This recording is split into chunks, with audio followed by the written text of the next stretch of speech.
من حوالي 5 سنين انا اتعرض عليا اشتري شقه في مكان معين في اسكندريه.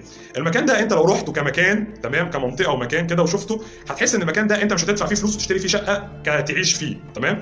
انا وانا رايح المكان دوت عشان اشوف الشقه ديت كنت ببص على المكان ده من بره وايه الحاجات اللي بتتبنى حواليه من بره من الطريق من بعيد مثلا حوالي مثلا ايه 40 50 متر كده، فبشوف فيه كومباوندات بتتبنى وايه الخدمات اللي موجوده والطريق فبشوف المكان بشكل عام.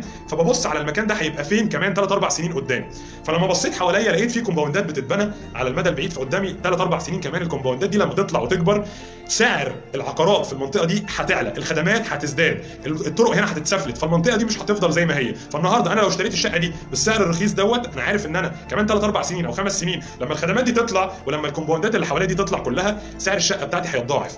بالفعل ده اللي حصل النهارده. الناس اللي اشترت الشقه دي من 5 سنين تمام ب 140,000 جنيه او ب 120,000 جنيه، النهارده سعر الشقه متشطبه معدي ال 600,000 جنيه بعد 5 سنين، ولسه هيزيد اكتر من كده.